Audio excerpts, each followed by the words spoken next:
afternoon, wherever you are located, and thank you for joining us for today's webinar on partnering to improve healthcare for people experiencing homelessness, lessons from California.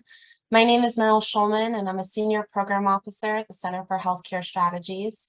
I want to first start off by thanking the California Healthcare Foundation for supporting this webinar, and for our program officers, Michelle Schneiderman and Dalma Diaz at the Foundation for their continued partnership in this work, and specifically related to improving healthcare for Californians experiencing homelessness. We are really pleased to host today's webinar, where we'll be exploring how cross-sector partnerships, specifically in the healthcare and homelessness space, can support our collective ability to better meet the health and social needs of folks experiencing homelessness. And we hope the innovations and the lessons learned that you hear about today will inform your work and inspire new or improved ways of supporting those experiencing homelessness in your states, in your counties, in your communities. Next slide, please. So on a quick logistics note, phone lines are muted today to limit background noise. But if you have any questions, we encourage you to submit those through the Q&A icon located at the bottom of the screen, and you can see that on the slide here.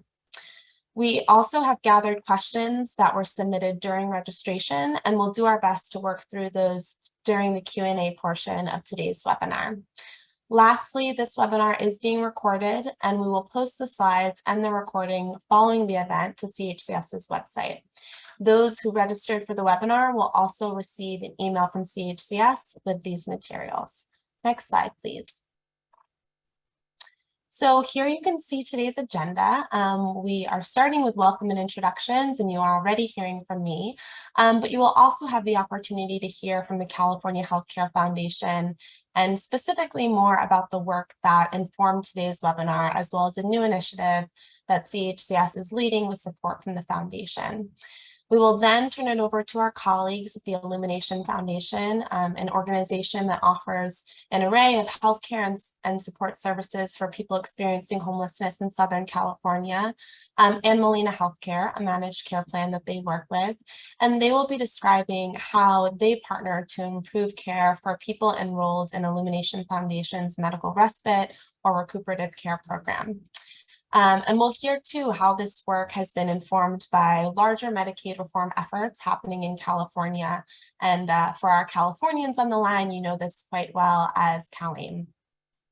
We will then hear from our colleagues at 211 San Diego and the Regional Task Force on Homelessness in San Diego, the lead agency for San Diego's continuum of care, about how these two organizations have worked together to improve care coordination for folks experiencing homelessness by merging HMIS data into 211's Community Information Exchange. Our colleagues will also be talking more about how the data exchange has facilitated connection between healthcare and homeless service organizations and what they've learned along the way. We will then wrap up today's webinar with Q&A. We will have ample time for questions. So again, just encourage you to enter any questions that you have into the Q&A icon throughout today's webinar. Next slide, please. So I do just want to take a moment to more formally introduce today's speakers. You already know me, but you will hear shortly from Michelle Schneiderman, who is the Director of People-Centered Care at the California Healthcare Foundation. We'll then hear from Pooja Bala, who is the Executive Director of Healthcare Services at Illumination Foundation, and Hannah Kim, who is the Director of Healthcare Services at Molina Healthcare. And then we'll round out today's presentations with a joint presentation from Cami Christensen, Chief Business Development Officer at 211 San Diego, and Tamara Kohler, Chief Executive Officer at Regional Task Force on Homelessness. Next slide, please. So before I turn things over to Michelle at CHCF, I just want to take a brief moment to share more about CHCS for those of you who may not be familiar with us and our work. CHCS, as you can see on the screen, is a nonprofit. We're based in New Jersey, and we work with stakeholders nationally to strengthen healthcare services to ensure better and more equitable outcomes, particularly for children, families, and adults enrolled in Medicaid. Since 1995, we are pleased to say that we have worked with every state in the nation, and we partner with state and federal agencies, health plans, providers, community-based organizations, and folks in the receiving end of services to make care work better for the populations that they serve. With our partners, we work to advance more effective models for care delivery, more efficient policy and program design, and across all of our work, we focus on more equitable care and opportunities to address the obstacles that stand in the way of health equity for people facing the greatest disparities. CHCS does its work in a variety of fashions. We host learning collaboratives, we provide direct technical assistance, we conduct environmental scans, we do a lot of leadership and capacity building, and you'll be hearing from Michelle at the California Healthcare Foundation about 2 learning collaboratives that we have and are involved in that inform today's webinar, as well as our future work with CHCF in the healthcare and homelessness space. So I will leave it at that, and I'll turn it over now to Michelle Schneiderman at the California Healthcare Foundation. Michelle? Thanks so much, Meryl. Good morning or afternoon, depending on where you are, and welcome. We're so glad that you've joined us. As Meryl just said, I'm Michelle Schneiderman, and I lead the Advancing People-Centered Care team at the California Healthcare Foundation. We are just delighted to be supporting this webinar about the power of cross-sector partnerships. For those of you not familiar with the California Healthcare Foundation, we're an independent, not-for-profit philanthropy working to improve the healthcare system for Californians with low incomes and people not well served by the status quo. Our priorities are to, 1, get everyone covered regardless of income or immigration status. 2, deliver care better by increasing access and improving the way care is provided, particularly to people with complex health needs. And 3, to make care just by removing the structural barriers that prevent people from getting the care they need. Next slide. In 2020, the Foundation launched work to improve the health of people experiencing homelessness, promoting care that's responsive, person-centered, and focused on the integration of healthcare, social services, and housing. Next slide. Last year, in 2021, the Foundation sponsored the California Healthcare and Homelessness Learning Community, which Meryl alluded to in her comments. This year-long statewide initiative brought together 28 organizations across the state to promote innovative approaches to improving health outcomes for people experiencing homelessness. Over the course of the year, we learned what I think many of you here already know, that achieving better health and housing outcomes requires us to re-examine the fragmented, siloed systems we have in place and instead do the hard work of leaning into robust and sustained partnerships that leverage the talent and resources across our respective sectors. And that, of course, includes the resources of Medicaid. Next slide. Some of you may have seen the New York Times article from a few days ago. I think it was called, "If Housing is a Healthcare Issue, Should Medicaid Pay the Rent?" The story was about looking to state and federal healthcare dollars to help tackle homelessness. California is now looking to learn whether its Medicaid program can make a difference. Medi-Cal, as Medicaid is called in California, Medi-Cal reform launched this past January, is helping to catalyze and codify cross-sector partnerships to help tackle homelessness. The work is hard and requires implementation support.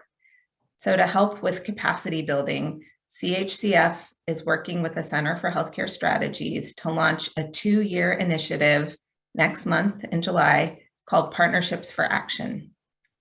The project will provide a combination of direct grants to community, technical assistance, peer-to-peer learning, and communication products.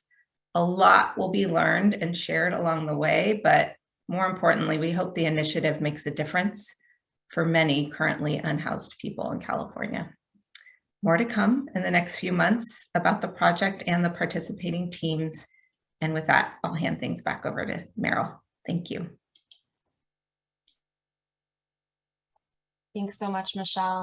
And as I mentioned, we're obviously very excited to continue our work together, and we look forward to sharing what we learn along the way with the folks that are on the line today. So I am going to now pass it over to Pooja Bala at the Illumination Foundation and Hannah Kim from Molina Healthcare, and they'll be talking more about their partnership, specifically in the medical respite care space. So Pooja, Hannah, it's all you. Great. Thank you, Meryl. I'm going to have Hannah introduce herself here, my partner in crime. Hi, good morning, everyone. My name's Hannah Kim. I'm Director of Healthcare Services with Molina Healthcare, working alongside with Pooja Bala and the Illumination Foundation for a number of years now, and so grateful for this partnership and to be able to speak to this with all of you. I am a licensed clinical social worker by trade and very excited. I'll turn it back over to you, Pooja. Great. We'll go to the next slide. So we just heard about all the wonderful stuff happening in California. And, you know, I worked in Boston for 25 years in the healthcare for the homeless space at Boston Healthcare for the Homeless, ran a medical respite program here and moved to California about 5 years ago. And really tried to figure out, you know, what are the systems here that can really impact the care of folks experiencing homelessness. We'll go to the next slide. So Illumination Foundation, you know, has been around almost for 15 years now. And back when we started, you know, there was no ACA in California. You know, in Massachusetts, we were one of the very early states to adopt the Affordable Care Act. So we had healthcare insurance for all our folks experiencing homelessness.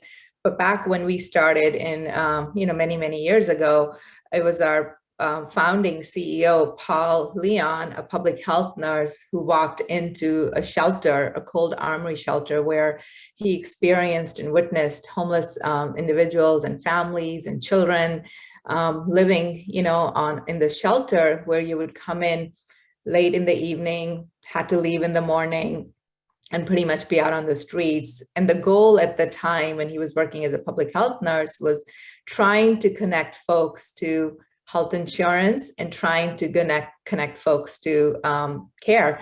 And quickly, you know, came about that there really wasn't a system that worked for individuals experiencing homelessness.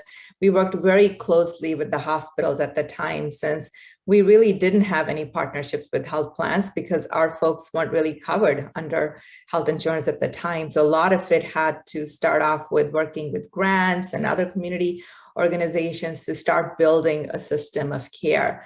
So over the years, you know, as we tried to piecemeal different resources for our population, we ended up organically building a system of care from street to home, where individuals coming directly from the streets are, you know, coming into our shelters. We call them navigation centers, which is different than an emergency shelter, because in an emergency shelter, in many cases, you're coming in, getting a room, you know, getting a meal, and then leaving again in the morning, you know, to be come back again at 3 o'clock and, you know, trying to get a bed. A navigation center that we operated, really folks can stay inside. They have case managers who start working with them, trying to get them signed up for benefits that they're eligible for.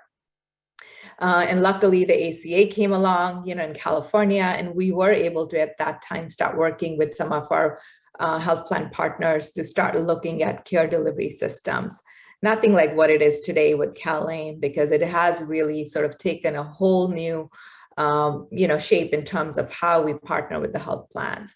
So when we started to take care of these individuals, the hospitals came to us about 12 years ago and said, you know, we have individuals that are showing up in the hospitals and the emergency rooms that really need to be managed in a more safe setting.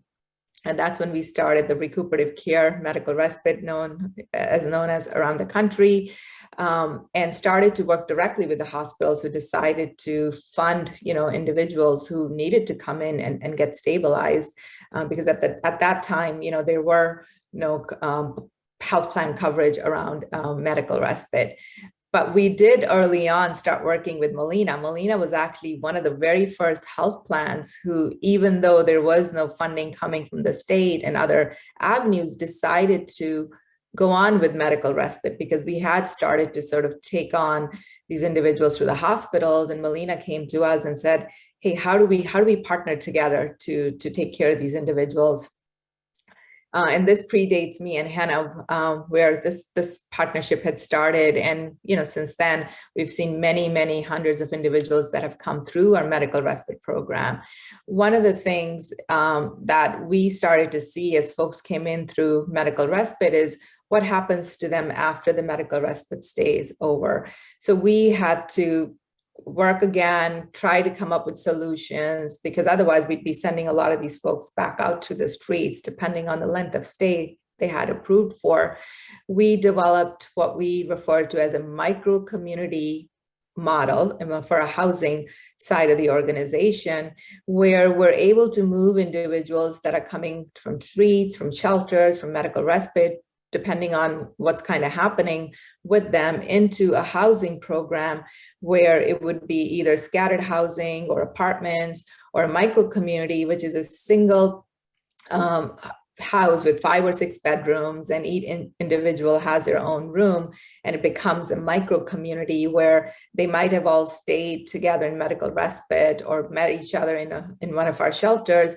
And we try to move them all into this micro community model where they can really sort of get that sense of support that they had while they were, you know, recuperating together in one of our facilities. And we've seen that really help with the social isolation piece, because, you know, when you're all sort of there in one place, you're sharing a lot of things together. There's a common kitchen, you know, there's someone taking care of the laundry, there's someone actually taking care of your kids, you know, while you're trying to go find a job. So the micro community model was sort of a transitional step before we got individuals housed into permanent supportive housing. We run PSH programming as well through our HUD program, which allows us to move folks into services along with housing. And under the CalAIM program, a lot of this stuff that we had been working on for years is now starting to come together. It's almost like the puzzle pieces have sort of come together. Now there's funding for medical respite through all the health plans. And, you know, the housing vouchers are now available. What we're still trying to figure out is the physical inventory of housing, which is, you know, a nationwide discussion, and especially in California, you know, it's a issue that we're struggling with. But we did recently open a modular housing called LifeArc in the city of El Monte in LA, where we are able to build housing inventory at a much lower cost than you know, we would in normal housing. Next slide. So medical respite, recuperative care, we're operating out of, you know, 3 different counties. Here are some of our facilities in Southern California, in the city of Fullerton, Anaheim, and Unity House, which is on the premises of St. Jude Hospital. These are Orange County facilities. And then in LA, we run out of Whittier, and we also run out of the Olive View Medical Center, which is, again, another model that's been really spoken about, because here you have a service model where you're right on the foundation of the hospital and partnering closely with the hospital. So we see a lot of the frequent flyers from the hospitals come into our Olive View Medical Center. And here's our Riverside facility, where a lot of our folks from Molina end up staying. Next slide. Next slide, please. And with CalAIM, which went live in, you know, January, and again, we had been working on CalAIM prior to this in terms of the whole person care pilot and the health homes program. So, you know, we were able to sort of move into the CalAIM world with a little bit of an experience, because we were already working with Molina and some of the other health plans. So we took on community supports. As you all know, you know, those are optional benefits for the health plans to offer. We are in Orange County offering medical respite, housing navigation, housing retention, and soon to, you know, take on short-term post-hospitalization. In LA County, we offer all those services along with enhanced care management. And a piece that I want to highlight here is, which Hannah will cover, we already were doing enhanced care management for our clients with Molina because we knew this population really needed that extra complex care management to be able to move along the continuum.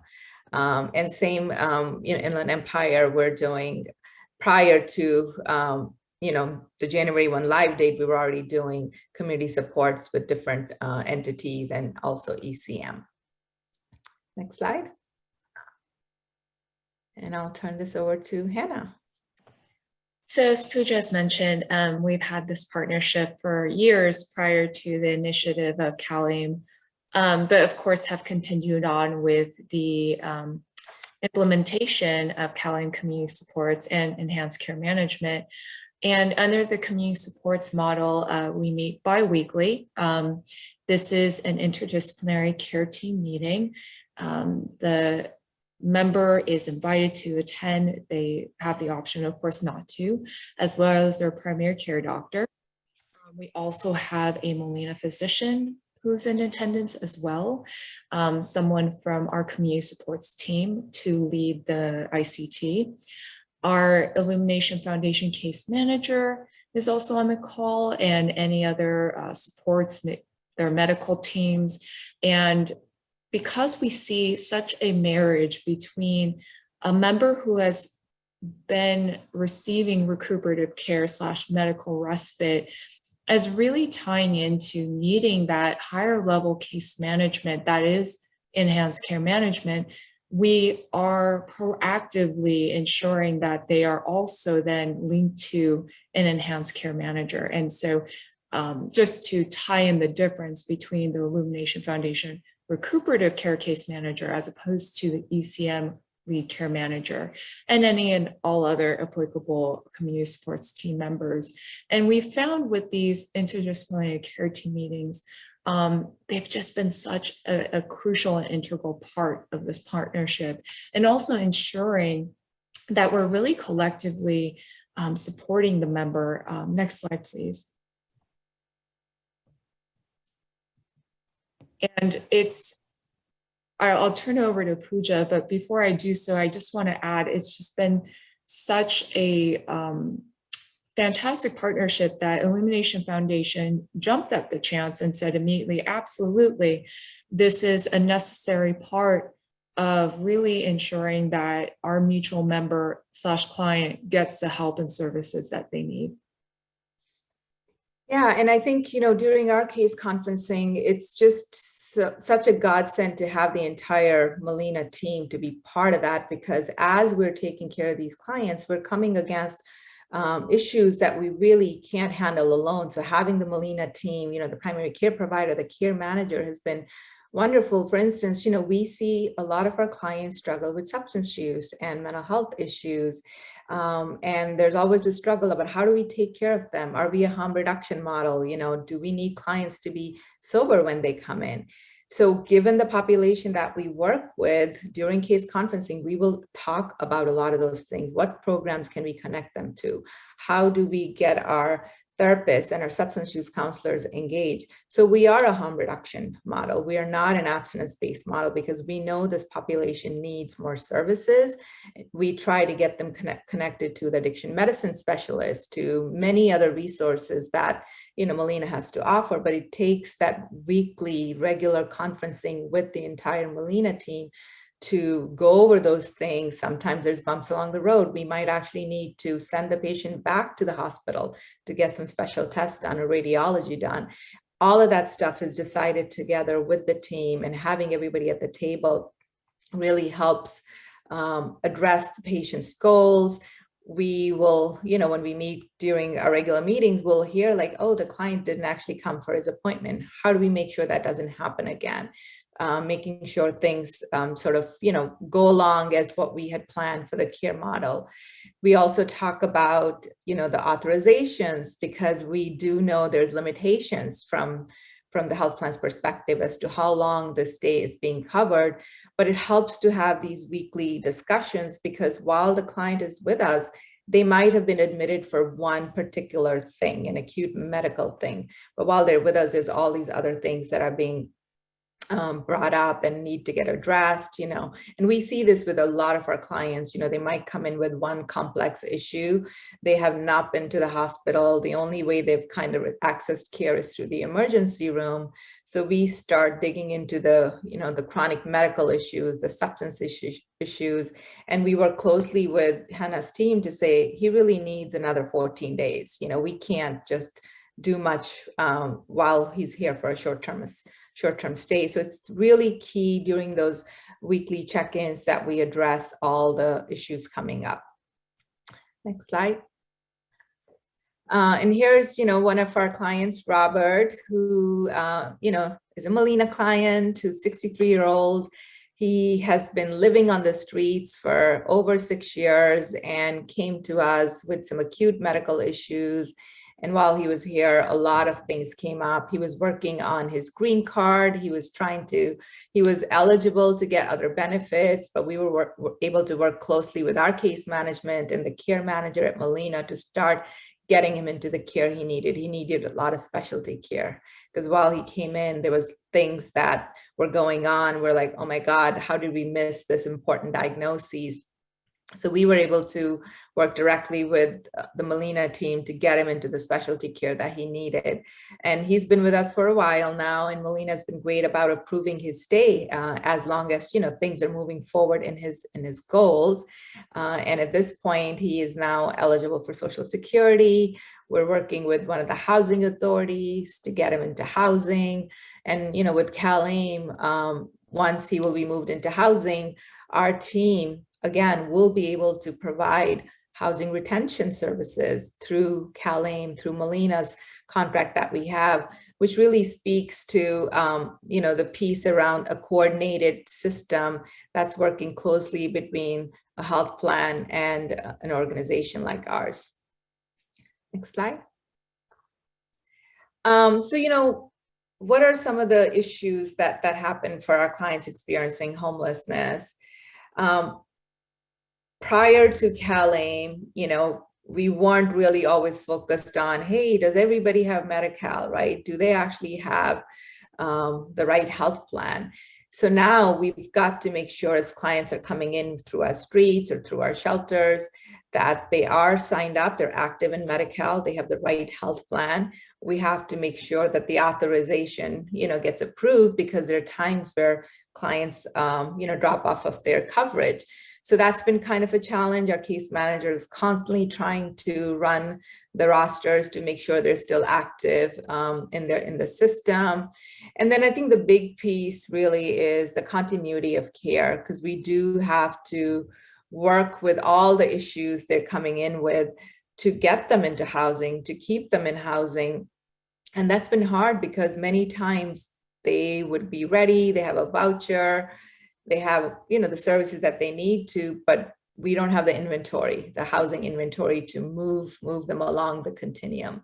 So that continues to be a barrier for, folks experiencing homelessness around the country. How do we move them through the continuum? One of the great things about CalAIM is that they have also made the option of a housing deposit available for clients, which does help with that initial money that they need to move into housing.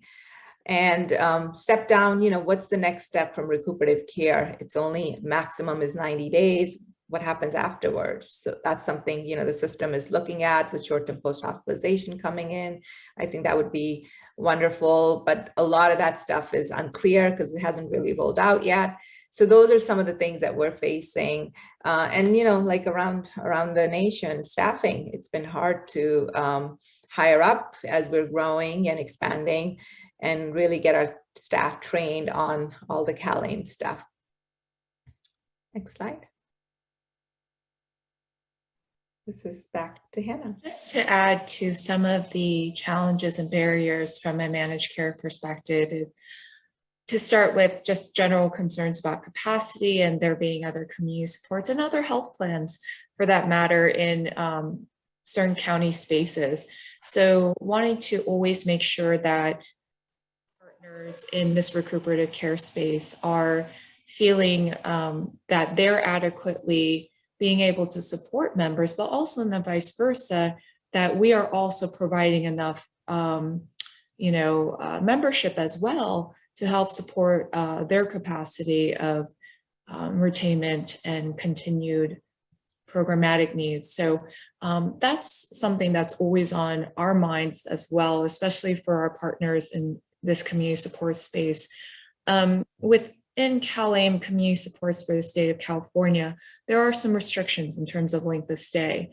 We are capped at 90 days continuous stay. So it does lend itself to some potential challenges, as Pooja had mentioned, in terms of step-down housing. And we know how much of a challenge that is in some of our counties, for sure. I should say just statewide, to be honest. And so that can lead to some challenges and certainly an urgency of need as well.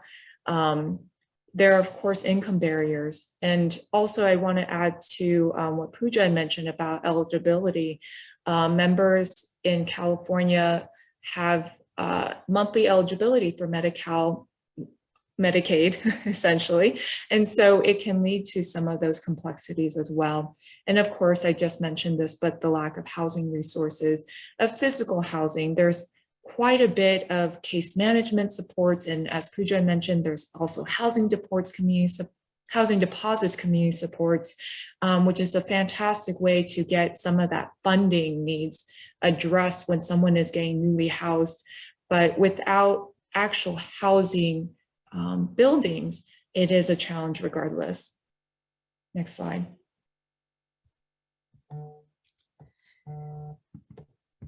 So, as we sort of continue on this journey, working together with our partners, one of the things that we are seeing, and we have so many wonderful stories to see, that when folks actually have access to care, they actually are getting better. Their quality of life is better and they're feeling better. They're better citizens. We hear a lot around homelessness and the stigma, which still exists, but we've seen individuals really transform and really be successful in their lives. And I can't stress this enough, partnerships with the managed care plans, it really, really puts a whole new context into taking better care of our patients. Slide, please.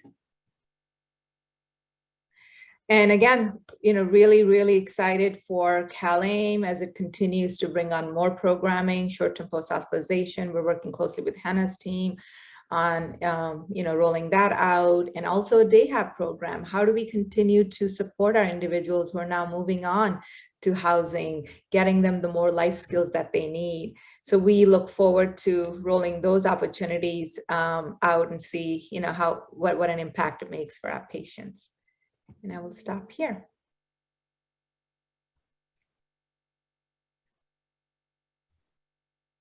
Awesome. Thank you so much, Pooja and Hannah. What an informative presentation. I loved the patient story, and it's just great to hear more about your partnership and how it formed and where you're headed. We have a number of questions that are coming through the Q&A icon. I just want to acknowledge that we will have time at the end of the webinar to answer these, but feel free to keep dropping questions here for the Illumination Foundation and Molina team. I think now we can pivot to our next presentation, and I am pleased to welcome Cami Christensen from 211 San Diego and Tamara Kohler from the Regional Task Force on Homelessness in San Diego to share more about their partnership around the Community Information Exchange. So Cami and Tamara, it's all you. Thank you, Meryl. Good morning, good afternoon to our East Coast friends. I'm Cami Christensen, the Chief Business Development Officer at 201 San Diego and Community Information Exchange. I will be talking a little bit about what the Community Information Exchange is, and then turning it over to my friend Tamara to talk about the work that we did to really integrate it with our local COC. So Tamara, you want to introduce yourself, and then I'll do the high-level overview. Thank you, Cami. I'm Tamara Kohler, as Cami said. I am the CEO of the Regional Task Force on Homelessness in San Diego. We are the Continuum of Care Lead Agency. Thanks, Cami. Great. Next slide, please. My background is in social work. I've been a social worker in San Diego for more than 20 years. And it's been a pleasure launching our Community Information Exchange almost 11 years ago. The backbone organization of our CIE is a nonprofit, 2-in-1 San Diego. And on that slide there, you'll see the overview. There are several 2-in-1s across our state and across the country. And I like to say, once you've seen one 2-in-1, you've seen one 2-in-1. Most of them provide 24-hour, 7-day-a-week phone line information referral. In San Diego, we've provided deeper level of care. We have a specialty line, partnerships with healthcare and government, and really try to do more coordinated care and assistance. And the Community Information Exchange, while 2-in-1 San Diego is a backbone organization, the Community Information Exchange is much larger than a single organization. Right now, it's got more than 120 different partnership organizations who are either active users or have direct integration with this Community Information Exchange. The Community Information Exchange is designed to break down barriers and silos. And so it connects folks from social services, housing, food, healthcare. And the way that folks can use CIE is either through individual user access. We have over 2,000 individual users across our county. Each user has online training. They receive a secure login. They get access. We have a field level access based on their information that they, we do have HIPAA information, PII information, and it's based on each individual user's information and their role-based permissions. We also have system-to-system integration, which allows for direct connection and integration, and that's what we're talking about today with the integration that we've done with our HMIS. Next slide, please. The whole goal and direction for CIE is it's a community infrastructure that allows us to provide person-centered care, regardless of what helper, where that helper sits. If you're a healthcare provider, an employment provider, nutrition provider, we're all working together as helpers to provide that person-centered care rather than just the four walls of our own sector. And that's the overarching community-wide goal, is for that person-centered care. Next slide. The definition of a community information exchange, and we've been in this business for 11 years, and our definition has evolved. And it used to be a technology platform, and then we've evolved and grown. And today, in order for a community information exchange to exist, it must be a community-led ecosystem with major components, which include multidisciplinary network partners, all agreeing to use a shared language, using a resource database that drives the referrals, and an integrated technology platform to deliver enhanced community care planning. And so those core components that you see there in blue are really the ingredients that make up the recipe of community care planning. And the impacts of the CIE allows communities to change the level of service that we're providing to individuals to a more proactive approach. It also impacts service providers, not starting from scratch. So it has that more meso impact as well. And also the macro level for systems planning and the data that's available that you'll hear a little bit about, especially as it relates to homelessness. Next slide, please. The goal of the Community Information Exchange is really to support local initiatives, collective efforts, like you've heard a lot about California's CalAIM, that's one example. And it's to drive coordinated care across the community for outcomes that relate to health and wellness for all people. The CIE functions to help with case management, care management. It's the use of a bi-directional closed loop referral as an important component really shapes that coordination and also provides data insights and analytics to a community for planning. The next slide will show you the core components of a CIE. Again, it is that network partner. All of our partners sign a participation agreement, a business associate agreement. and have agreed for a shared governance model. And we're unique in that the CIE is owned by our local community. We are a nonprofit organization, so it does not sit within a particular government or a particular healthcare system. It really is the community's owned infrastructure, and the network partners are diverse and have agreed to all use a shared language. So we have shared measures across 14 social determinants of health that allow for all of the partners to have that shared language. So when someone is screened and assessed and comes out the screening that they are vulnerable or in crisis, all of the users, regardless of what sector they operate in, understand what that means based on that shared language. Again, that bi-directional referral loop, that's anchored on the 2-in-1 database, resource database of different resources that exist in our community. And all of the service providers have agreed to move to an electronic referral system. So agreeing to receive referrals, closing that loop in that referral so they can provide the outcomes for the entire community to see that, yes, I've received this referral. Yes, this person's enrolled in this program, receiving these services, and enrolled and have a care team member that's named by name, and CIE can facilitate that communication. The technology platform, we get a lot of questions around our technology platform. When we first started CIE back in 2011, we used an off-the-shelf software and shared 14 fields across different providers. Today, it's an enterprise solution built on a Salesforce system with a middleware that allows us to integrate with systems like our HMIS system here in San Diego. We've integrated with a dozen different agencies, with electronic health records, with healthcare systems. And that is a core function of a community information exchange, allowing folks to access a single longitudinal client record, and that is fed by the different integrations. And so it's not one system, one technology platform that everybody uses.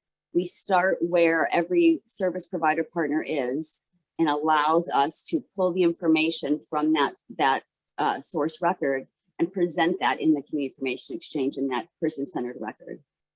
All for the purposes of that, again, that community care planning that has the community care plan sits within a client record. It shows the care team, it shows their history of referrals, it shows all kinds of information that breaks down the silos of healthcare service provider, social service providers, and housing.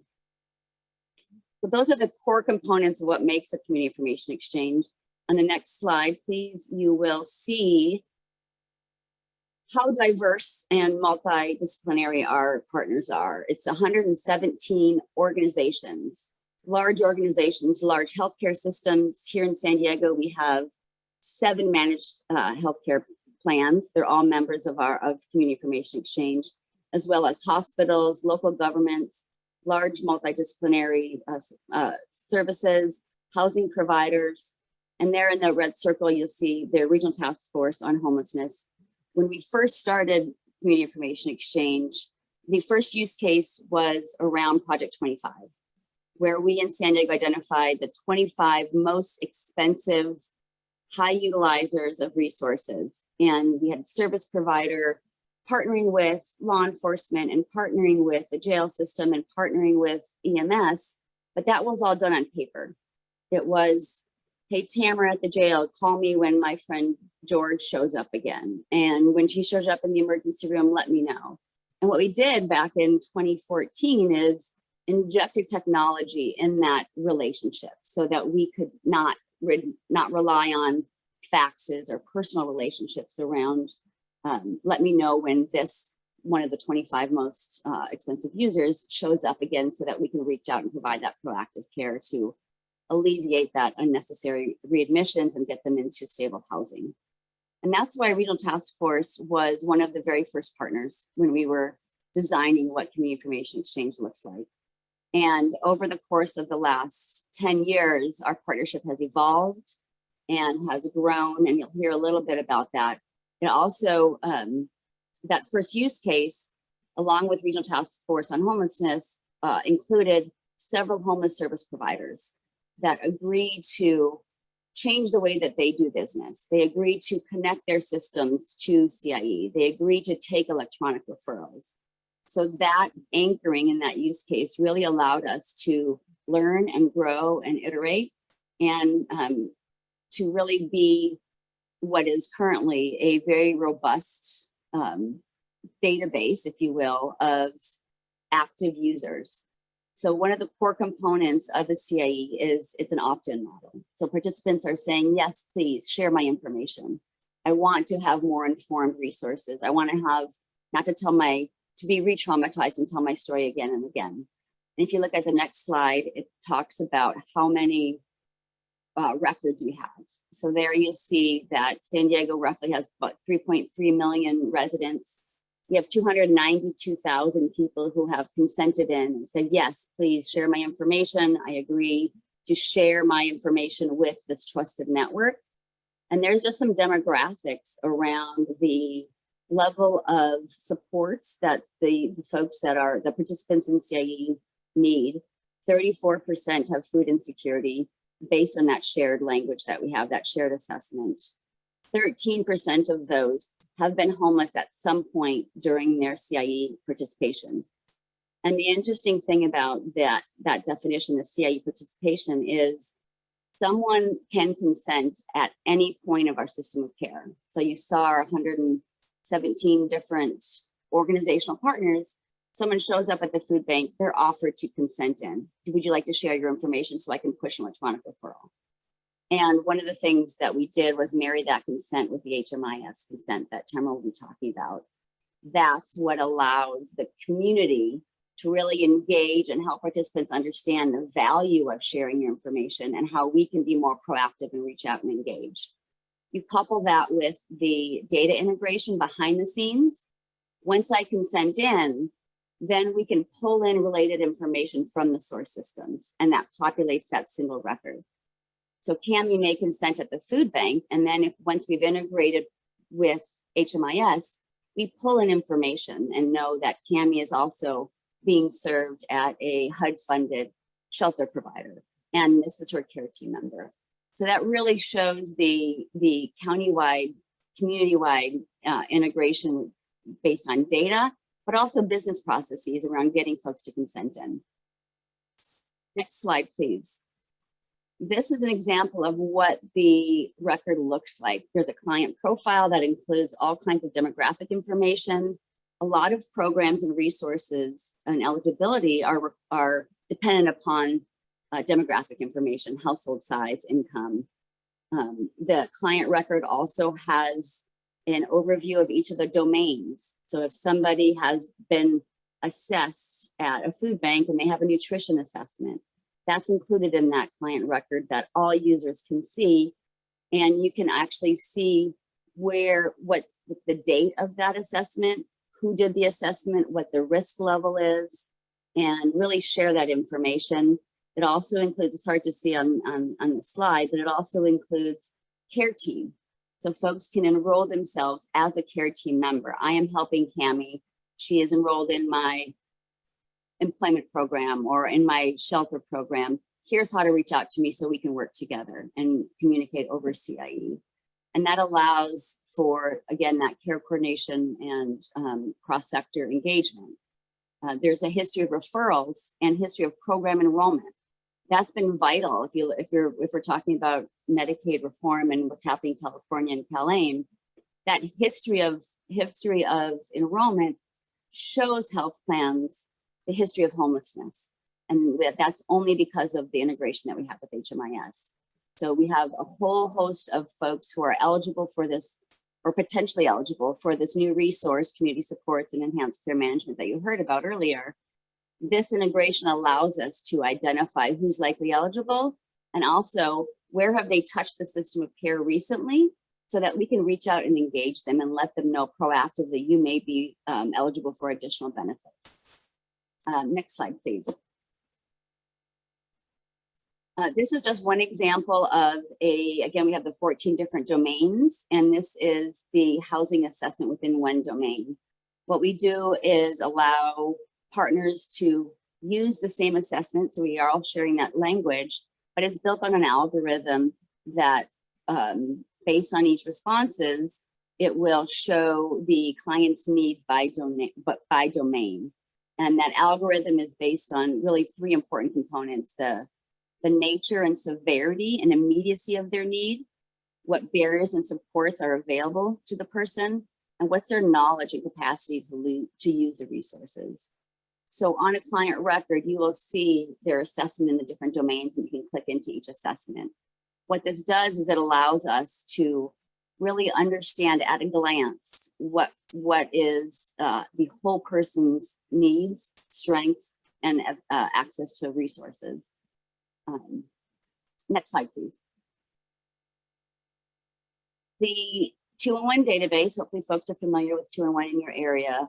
Everyone has a database, and the involvement of the resource database, that's an important component of CIE. So when we do the assessment, it basically filters through the resource database and populates what's likely eligible.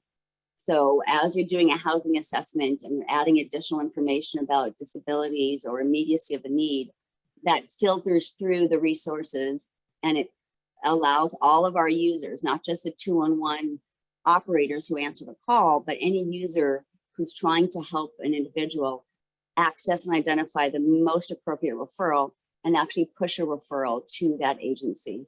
And that agency has been trained on how to accept that referral and then provide outcomes, and then memorialize that on the client record for continuity of care and for history and longitudinal records.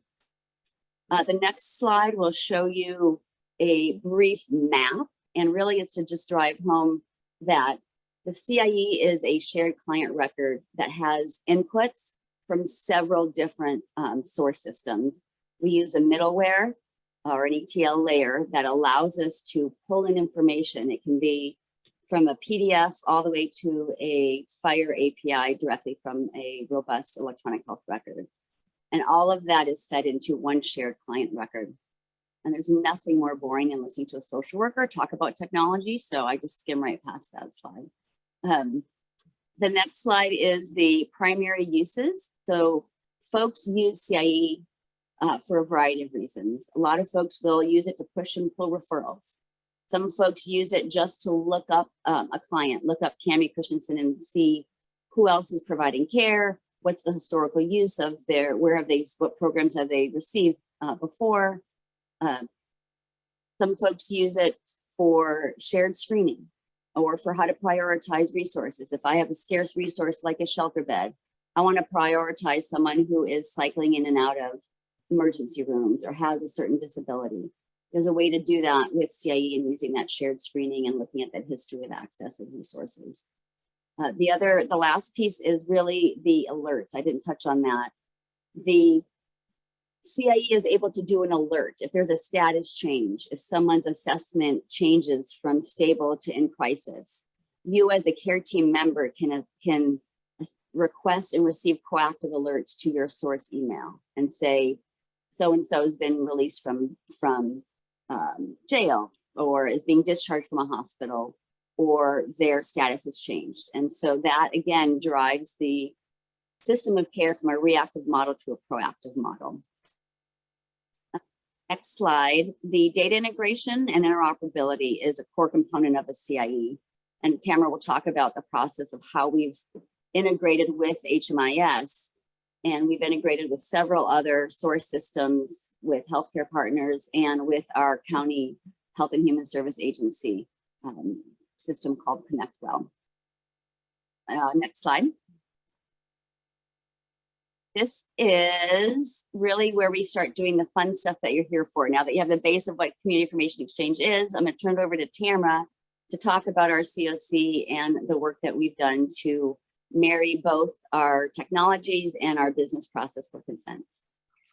Well, thank you, Cami, and I'm happy to join you today. As Cami said on 211, if you've seen 1211, you've seen 1211. It's the same about continuums of care. There are over 400 of them in the nation. There are 44 in the state of California, and each of us have a singular goal to really coordinate the planning, the practices, promote a community-wide commitment to the goal of ending homelessness. But we all do it a little bit differently depending on where we sit. Some are in local government, state government, some are in United Ways or 211s. We're truly a nonprofit here in San Diego as well, similar to 211. And it allows us to do a number of really important things. And those are listed on the slide. We have the charge of doing the annual census for the point in time, administering the Homeless Management Information System, or the HMIS, as Kemi and I are talking about, and a number of other things, including coordinated entry and collaboration on applications. And we are a funder in the community as well. Next slide, please.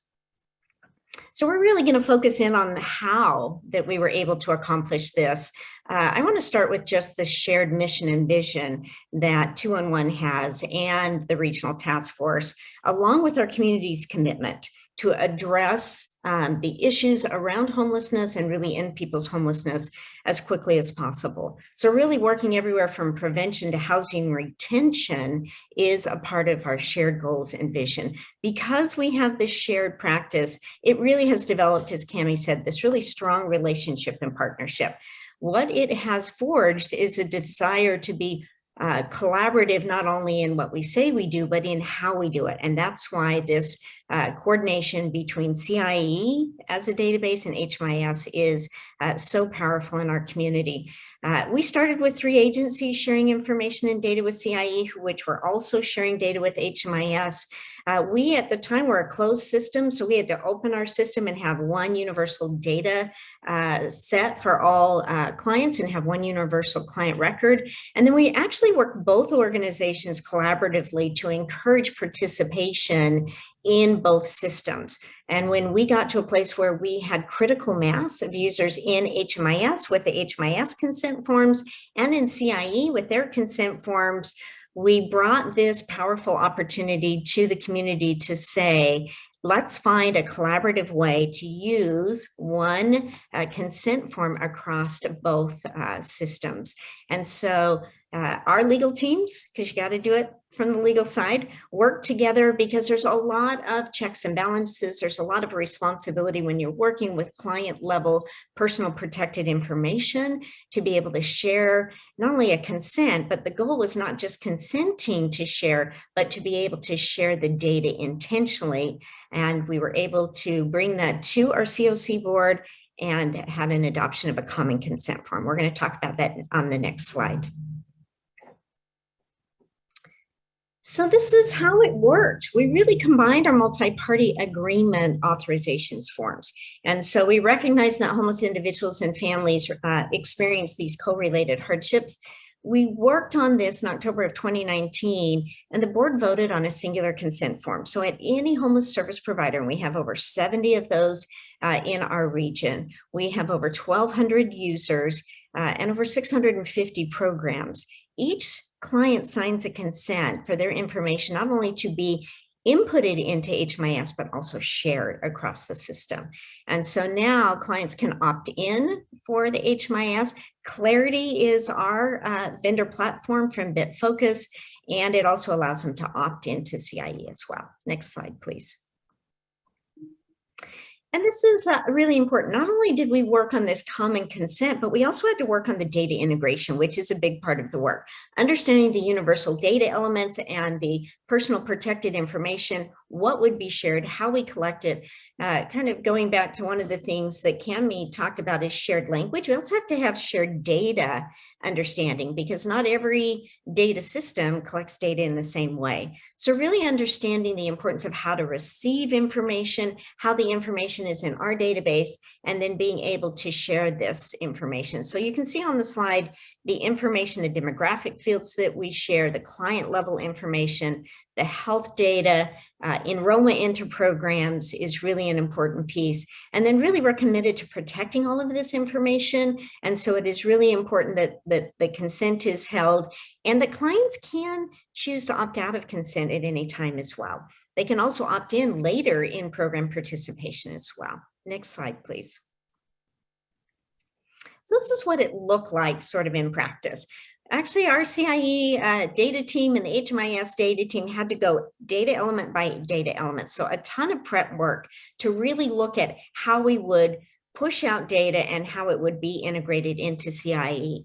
We had to create some custom forms in HMIS for the CIE data elements to make sure that we were able to, in transferring this data and really being able to push it out, that those were captured, and it required some custom reports within HMIS. Initially, we did this manual report and we auto-generated it so that we could create that data. It was not through our HMIS vendor. Now we're able to do that, but that took a little bit of work. And then on a daily basis, we actually send this report to CIE, and we send a refresh of daily records. So only things that have changed. So not an entire push of a full record, but literally any changes. So our system is recording daily any changes on a client level record. The very next day, we're pushing that information out. What is really important about that is the care of clients is happening every single day. It is not a stagnant experience, and it is really important that CIE and their care coordinators and people who are using the system have the most up-to-date information. And so the commitment from our team at the Continuum of Care and our HMIS is a daily sharing of this information. And then we also have to work with CIE in any changes that are made to HMIS. So if anybody knows much about HMIS, HUD updates our data standards almost annually. So if they update them, we've got to make sure that then we've got those data elements updated with CIE as well. Next slide, please. And I think it's important to understand the benefit to the users, which is more importantly, the benefit to the client. And so on this slide, you'll just see some of the successes, but the one that I want to highlight is from AJ from Family Health Centers. And she said the CIE is extremely helpful for us in locating patients in their health home programs. I think the understanding where someone is, if they are in a shelter or if they're showing up in a housing program. Glenn also talked about the importance of the alerts that come from the criminal justice system. It allows us to be able to search for a client in CIE and find out where they're connected so that they can proactively work with that client. That goes everything from prevention to outreach, our emergency shelter, our rapid rehousing programs, our supportive services, even our food banks, as Cami mentioned, to our resource centers can use CIE to find out if a client has moved around programs. They're not stagnant in their experience and they're not stagnant in the needs that they have. And that is really the power and the strength of our shared integration and support. And with that, I'm going to give it back to you, Meryl. Thank you so much, Tamara and Cami. Really, really fantastic presentation. And we have a number of questions that have come through for both of you in the chat. I think at this point, I will invite all of our presenters to join us on camera. We have a little under 30 minutes and we have a number of questions that we're going to try to get through. So thanks for bearing with us. Michelle, I also welcome you to join us on camera if you're able, in case you'd like to add any perspective from your previous work and from your work at the foundation. So I'm just going to try and tick through some of these questions. And I see that some of them have been answered via the via chat in case our attendees can see that. So this first question is for Illumination Foundation. Pooja, I'm wondering if you can speak to documentation related to average length of stay and if that's done in each setting. Yeah, so the way that works is when we get the authorization, we're given the length of stay, it's approved for 14 days, and then we have to go back to the health plan and request additional days. So we have a spreadsheet where we track everything by client, and then we're able to figure out average length of stay. But I can tell you that under CalAIM in one of our counties, they're really taking benefit of the 90 days. All the clients coming in are actually getting approved up to 90 days, which has been nice because it gives us time to start working on some of those complex issues around primary care and medical. Prior to CalAIM, sometimes it was 14 days, 30 days, but not more than that. Depending on the issues going on, it was very hard to get extensions. Thank you. And then there was another question that that I know that you answered via the Q&A function about return on investment studies and a white paper that you published. I just wanted to check if that is in the public domain, because if so, we're happy to share with participants, but I'm not sure if it's been published yet. Yeah, it was published by the National Healthcare for the Homeless Council. So one of the things that we started early on at Illumination Foundation is collecting data. And then we worked very closely with one of our health plan partners to look at cost data. So we looked at about 1,250 individuals who came through our continuum of care that I described, the street to home, and then worked closely with our health plan to look at the members they were serving, get their claims data, get their utilization data, and we were able to really show effectiveness of the continuum of care. And if I remember the numbers correctly, I think at one point it was showing $17 million in savings because folks did come through the continuum of care. And we're looking forward to doing a lot of this similar work under CalAIM, because now we'll be working even more closely around housing, community supports, and things like that. So yeah, there has been a lot of work done on the ROI piece, and we're happy to share that. It is available publicly as well. And Meryl, if I could add as well, in response to the previous question, our authorizations are actually monthly. And at mentioned, it's maxed out the 90 days per the state policy. And the primary reason being, of course, that members do have to meet a recuperative care need. And oftentimes, as we found out through our pilot program and having worked with the Illumination Foundation prior to the CalAIM implementation, there are a lot of times actually a lot of members who no longer meet criteria through that continuum of the recuperative care stay. And then in response to the ROI as well, that is actually a necessary component of community supports. For those not in California, it's CalAIM has been a lot of talk, and community supports are inherently supposed to be cost effective. So by definition, they do have to showcase ROI. So that is something that the health plans in conjunction with their partners will have to pull data for later down the line. Thanks, Anna, and I appreciate that perspective and context on CalAIM.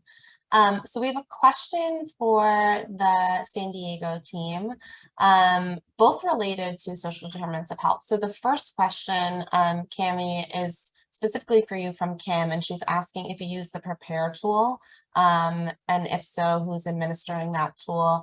And relatedly, folks are asking if the assessment tools that you use for social determinants of health, if they're in the public domain. Great question. We get a lot of inquiries around the Prepare tool. I think one of the things that CIE is made for is that field level implementation and care coordination.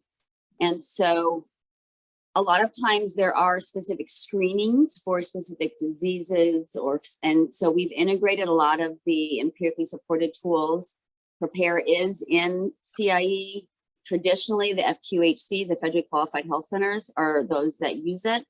What it does is it identifies potential needs in different domains, and then the CIE deeper assessments, the 14 different assessments in each domain, is really more of a deeper assessment than a screening tool. And then that deep assessment allows you to filter available resources and filter the 2-in-1 resource database, and then push a referral based on eligibility. So a lot of folks, one of the things that a lot of partners use is a screening tool for which of the 14 different domains there are needs in, and then do that deeper assessment. And that Prepare tool is one of those kind of screening tools. The CASCA is our comprehensive assessment of all the different 14 domain screening tools. I will put in the chat a link to a recent write-up. Currently, it is, because of the algorithms and behind the scenes, it's a technology package that is being used actually in a couple of Canadian communities and one on the East Coast. And so that allows us to have different deployments locally, or excuse me, different information and population of data from different communities. So there is a report that talks about what it is, and then there is ability to actually pull down it in its entirety and use it in your own community. Super helpful, Cami. And so you mentioned Canada, and there was a specific question about the coordinated access and assessment system in Canada. And since you mentioned the country, I'm just gonna check here to see if someone is asking if you're familiar with that system, and if so, if you can explain how your approach might be different from that. And no worries if that's not something that you're familiar with. I'm not actually familiar with that. But most often what we see is really that screening function to see essentially which domain folks pop positive in. And so I think it's important to note that you need both. You need to have, if you're trying to break down silos of health and social services, you need to give everybody the same tools to determine different needs of the social determinants of health, nutrition, employment, all those things at a very easy to use pace. You don't have to be an expert. You can be a triage nurse. You can be a food bank worker to identify what is the need, and then get that person to the sector that can do a little deeper assessment. That's my hunch, but I'm not familiar particularly with that. Okay, thank you. So the next question is for the Illumination Foundation and Molina team, and this is actually submitted prior to today's webinar. And someone was asking if you could speak to how community health workers are included or utilized in your healthcare efforts. Yeah, they are a critical part of our team. So a lot of what needs to happen with our clients is built on trust and relationship. A lot of our community health workers are actually going and doing the outreach and finding patients, explaining what's going to happen if they were to come into a shelter, what does it look like? So that's been part of our care model from the beginning. Under CalAIM, as part of enhanced care management, outreach is another piece, again, on educating clients on the services that are available. So they are a critical part of our team. We have several outreach workers that do solely that. They explain to the clients, hey, you actually have all these benefits, because our clients don't even know what they have and what that means. So the outreach team, which is staffed by the CHWs, are really explaining that. And many of them have had lived experience of homelessness. So they're able to relate at that level and kind of answer questions, that some of us won't be able to answer for the clients. Thanks, Pooja. So And I'll add, yeah, please, Hannah. Oh no, I was just gonna add, not related to recuperative care, but in our pilot of it, we do have community health workers that we've employed here at the health plan. It's not a mandatory part of the continuum of case management services that managed care plans in California are mandated to provide. But we do have a few, we call them community connectors, and they have been field-based and have assisted with a lot of the case management functions and needs.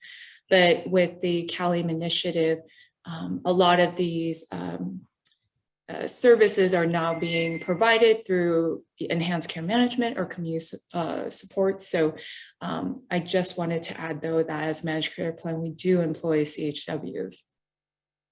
Thanks, Hannah. And actually a follow-up question came through for you related to return on investment.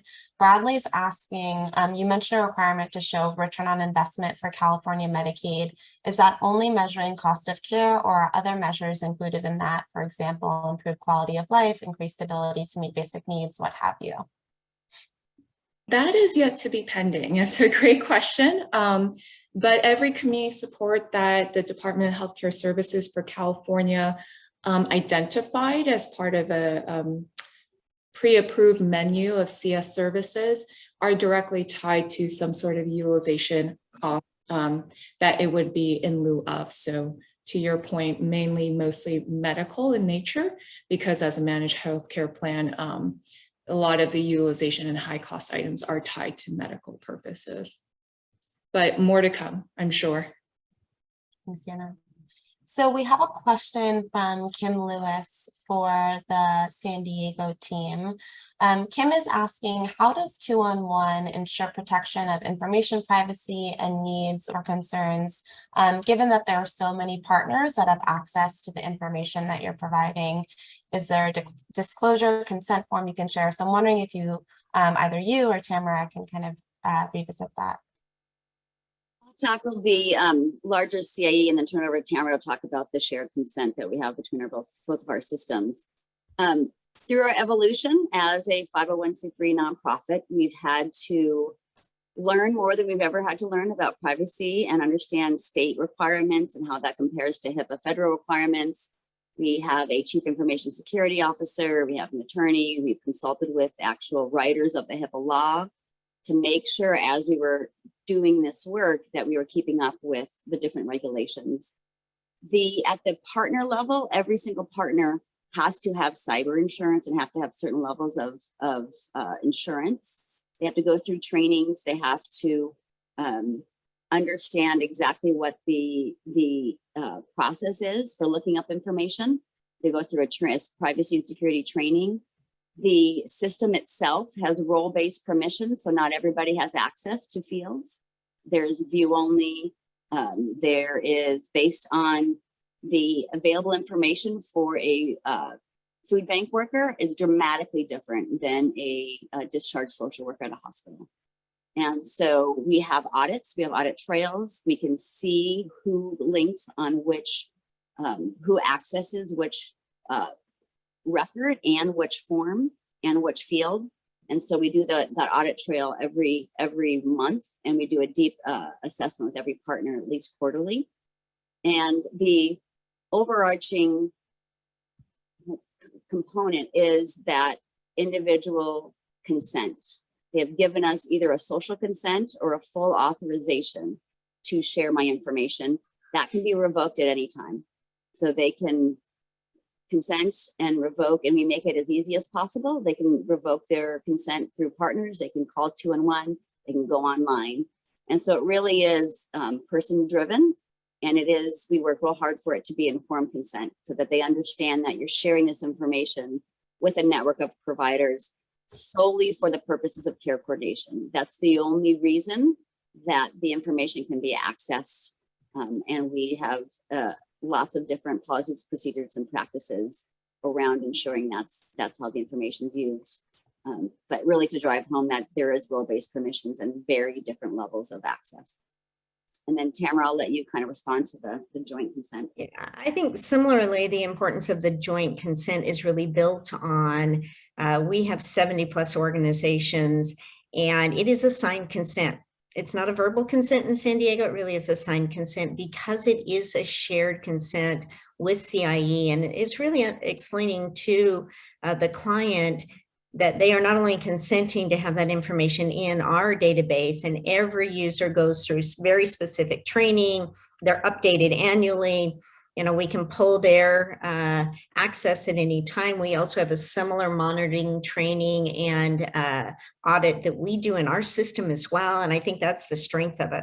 We built the trust with not only the homeless service providers, but also the clients, that we do hold their records, you know, in a level of trust. We are the stewards of that, and in sharing it, that's why we don't do the verbal consent with the homeless.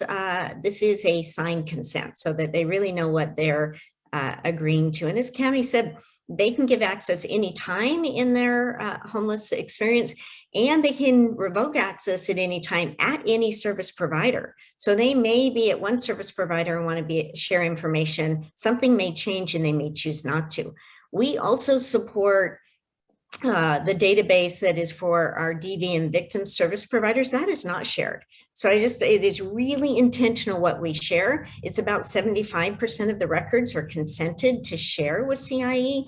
So it's also important to recognize this is very client specific, person-centered, and really at their desire to have access to all of the resources and the communities support in doing the work that they need to really end their homelessness and get them on the shortest path to housing. And so the roles and responsibility access that also happens in CIE is similar to what we do in our HMIS or our Clarity database as well. So we hold their privacy at the highest level. We trained intentionally that no one should get into records unless you have a purposeful reason to do it, and that's to coordinate care. Thanks. And Tamara, just building on that, can you speak a little bit more to the process that you went through to develop the joint HMIS CIE client authorization form? You know, it also was really important to recognize what we collect and what we share. So we don't share everything on the client level records. And so we worked with our legal team, also using HUD's requirements of what should be in that consent to truly be transparent and explain what it is that we will be sharing, and that is the same consent form that is used for CIE. So some CIE participants will sign that same consent form. Right now, it is just directional from HMIS to CIE. And so that is explained in the document as well. It is not incredibly lengthy, but it is very intentional in its language, and it lists all of the agencies that are a part of the multi-partner authorization.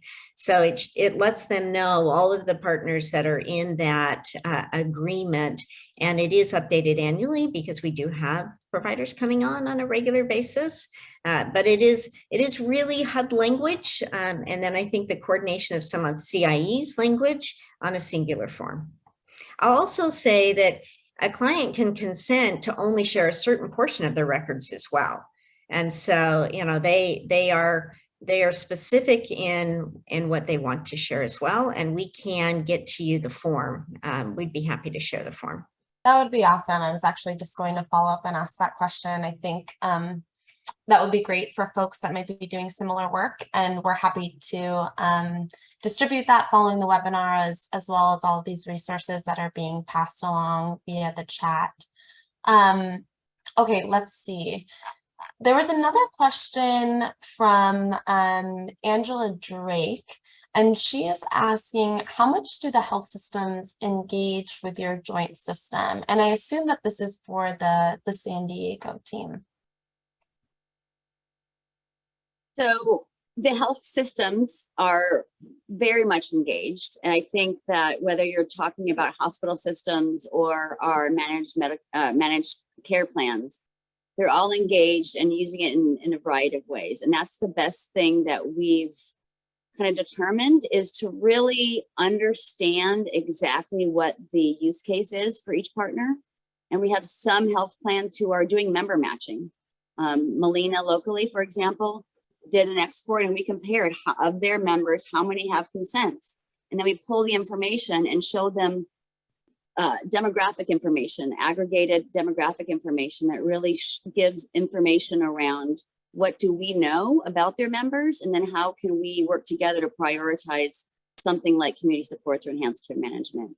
We have a healthcare system who is both a plan and a hospital system that has integrated their consenting process. So they're consenting patients in while they're receiving services. So we do a lot of work around education and really motivating folks to be fully engaged and accept referrals and push referrals and consent folks in. And really, in order for this to work for the entire community, we have to have participation from every sector. And for one of the things that lots of folks ask is around sustainability. And most recently, we've had great support from our healthcare partners from a funding perspective. We have a membership model where we don't charge community-based organization service providers. We don't charge nonprofit folks for their license or their use or their training. We do have a membership model where we do charge healthcare. We charge hospitals and health plans. And so we work together to identify how do we support those folks who are re-engineering their business process to take electronic referrals for recuperative care beds or shelter beds. And we do that through grants and through support, but we don't directly charge them. And the healthcare systems are financially supporting CIE locally. So sorry, Cami, just to clarify, so it sounds like those CBOs are not charged, but there was a related question from Pam Mokler, and she's asking if the CIE actually provides any funding to the CBOs for referrals specifically. Is that something that's provided or that you can speak to? Yeah, we work together for initiatives and apply locally for collaborative grants. And one example of that with partnership with RTFH is a homeless prevention funding came down, and all of the partners, we came together. I think there's 11 different partners that said, yes, we will all use the same screening assessment, document the referrals in CIE, and document the distribution of the homeless prevention dollars within CIE. That was us collectively coming together and agreeing on processes and applying for grant funding. There are several systems across the country who are actually re-engineering their technology to allow for billing for units of service and under CalAIM. That's not something that we are currently doing in CIE. We are doing a lot of the shared language and taxonomies for billing related needs related to CalAIM, but we are not currently pushing and pulling referrals that are tied to specific revenue sources, but more of a initiative-based collaborative approach on the infrastructure that is CIE. Thank you. So we have a different type of question, and this is for Pooja, I think this is for you. This was submitted ahead of time. It's a two-part question. The first is, can you speak to how trauma-informed care is incorporated into the way that you all do your work at Illumination Foundation? And then the second is specifically is asking if there are any best practices or lessons learned on how to keep people who are experiencing homelessness connected to primary care providers. Yeah, so first and foremost, all of our staff that is working with us goes through regular trauma-informed trainings and motivational interviewing. It's like, you know, when they onboard, we sort of go through the process, and then twice a year we'll go through those trainings. And then when patients are coming in, we ask about their history upon intake. And when they're sitting with their case managers, there's a care plan that's addressing. And also we have therapists, you know, substance use counselors that have been trained in all these techniques as well on site. So if there is something going on, we can very quickly, you know, bring on our therapists to start dealing with some of the crisis situations going on. So that's been sort of the one and only way we've been able to stay ahead of it is training, making sure our staff's up to par on that. And what was the second question? The second part of the question was any best practices or lessons learned related to keeping people experiencing homelessness connected specifically to primary care. Mm-hmm. Yes, so about a year ago, Illumination Foundation launched the Illumination Foundation Medical Group. We're only housed in Orange County right now. We have one facility that has 150 beds, where it's medical respite beds and some navigation beds. And up on the second floor, we actually have a primary care doctor who used to volunteer with us to help this population. And this is something that was wonderful that I learned being from the East Coast, because things are always so difficult in different states, that in the state of California, a physician can very easily start their own medical practice.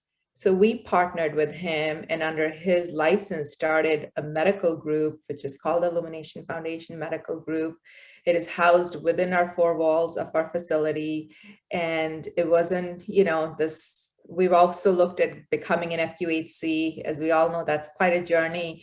So this was sort of the way we addressed the primary care needs. He started this practice. As part of that, we have a dentist, a psychiatrist, and a nurse practitioner who work closely with him, so he can go right downstairs and see patients in the shelters, and we use an EMR. We're able to track, all of the information. And he also happens to be connected to all of the major hospitals, in the county. So he's able to get folks into specialty care as needed. But the key thing is that he dedicated to seeing just Medi-Cal patients, right? That was sort of the thing, because when you think of a private practice, that a physician starts, there's a mixed group of patients, right? There's a lot of private patients, there's a lot of, Medicaid patients, but his sole mission was to serve this population. And we're so glad that he was able to launch this medical group, and he just sees people experiencing homelessness as his patients. And there's plenty of them in our settings, that on any given day, he's seeing 15 patients. And many of these patients need to be seen probably 3 to 4 times a month, if not longer. And that keeps them from going to the emergency room. I did not know about that model prior to coming to California, because in Boston, we were running a FQHC, and that was the route I was going to take when I moved here. But there's so many other wonderful FQHCs that are doing that great work. But for us, it was important to be where the patients live. And this was one avenue that we explored. And it took us less than 4 months to set it up. Mm-hmm. Wow. Well, thank you. And we are just at time. I'm getting the nudge from my colleagues. Again, just really appreciate each of you taking the time to join us today and for sharing your expertise. It's been a really great conversation. And as mentioned, we'll be sharing your presentations and the recording from this webinar on CHCS's website. I want to thank CHCF again. Michelle, thank you. And then, of course, my team who is behind the scenes, and they're the ones who really got this webinar off the ground. So I will leave it at that since we're a little bit over for time, but thank you again, everyone. And I hope you all have a great day. Thanks, everybody. Bye, everyone.